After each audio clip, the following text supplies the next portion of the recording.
It's as if everybody in the Philippines wants a maxi scooter. It's comfortable with its cruiser-like seating position, and it's easy to use with its twist-and-go operation.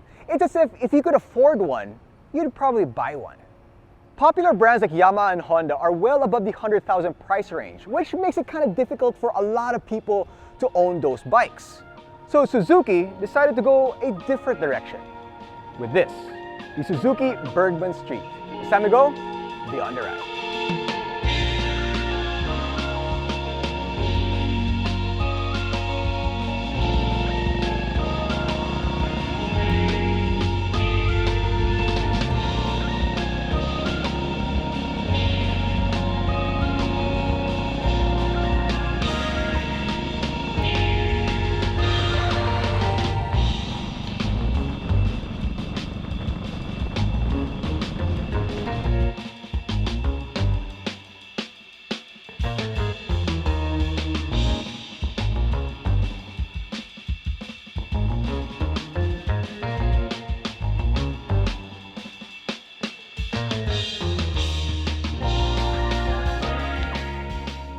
At first glance to the untrained eye, you may think it's an NMAX. It does have some similar lines and the matte finish, which is quite popular with maxi scooters nowadays. It's got LED in the front and the back, although the turn signals are still halogen, but they do work pretty well. The windshield is a nice touch, but let's be honest, you probably won't be going fast enough to need it. Overall, the Burgman Street looks a lot bigger than its engine size suggests, and it does have the maxi scoot look down pat. It's got some really nice angles, like in the rear and a few in the front. I'm just not sure about this rear grab rail. With its glossy finish, it kind of looks plastic, but it's actually metal. Speaking of the engine, you have a 124cc single-cylinder 2-valve 4-stroke engine that produces 8.5 horsepower at 7,000 RPM and 10.2 Nm of torque at 5,000 RPM. It's also air-cooled and mated to a CVT.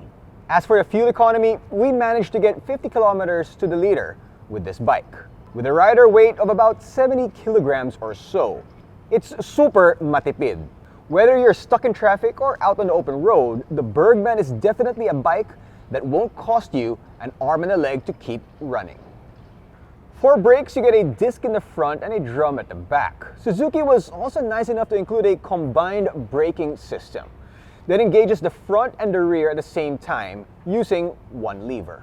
There's no ABS on this model, and we would have wished for a system in place, but if it keeps the price down, I guess it's okay to some degree. For comfort, you get telescopic forks in the front and a single-sided swing arm with dual shocks at the back. While we usually see scoots with 13-inch wheels or 14-inch wheels, the Suzuki actually has a 12-inch wheel in the front and a 10-incher at the back. Quite tiny, kind of like this guy who hosts the MotoDeal videos. But even if the wheels are small, they perform surprisingly well. More on that in a bit. So other maxi scooters don't have this, a kickstarter. So in case you need it, you know it's there. The seat height of the Burgman is very Pinoy friendly at 780 millimeters. I am 5'6", and as you can see, I am tiptoeing just a bit, but it is very light, so it is quite manageable. Now the seat is as wide as that of the Yamaha NMAX, but it has some nice leather texture and some red accent stitching, which is actually quite nice to look at.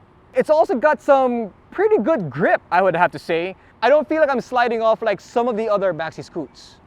The rear is also very accommodating, and you will find that fitting a pillion on the back seat is easy, with good ergonomics and a nice and wide seat. The footwell of the Burgman is unlike your typical maxi scoots, whereas its rivals have a split footwell with the gas flap in the center. The Burgman is located in the seat, but like its rivals, it has a nice forward set foot position that you can use to kick back and relax. It has a compartment over here for your phone, and it has a 12-volt socket. It has nice hangers over here, down here, if you need to deliver something. Underneath the seat, you have 21.5 liters of space. Not very big, not good enough for a full face helmet, but okay for an open face. The gas cap is right here, and the bike can take 5.6 liters of fuel. Unlike its rivals, the Burgman gets a traditional key for its ignition, which I absolutely love. But if you're looking for the latest and greatest here, the price just isn't enough to justify a keyless system, which is absolutely fine. Apart from that, there isn't too much tech in here. It's pretty basic, just like a gauge cluster. It's just a digital calculator screen with a backlight that displays your speedometer, fuel level, odometer, a trip computer, and clock. You don't get fuel economy info or anything else. It's a very bare bones instrument cluster that just gets the job done. Let's start up the scooter. Now, it's important to note that the side stand is down, but the Burgman Street will still start up.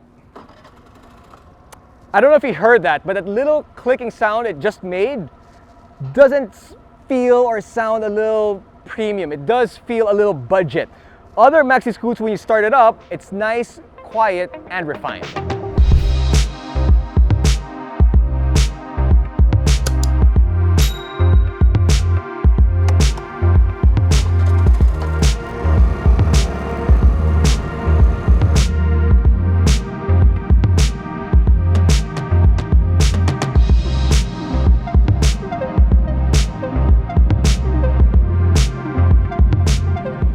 Getting on the road, and the first thing I can say is that the Burgman is extremely light, since it only weighs 110 kilograms, which means that it is extremely maneuverable in city traffic.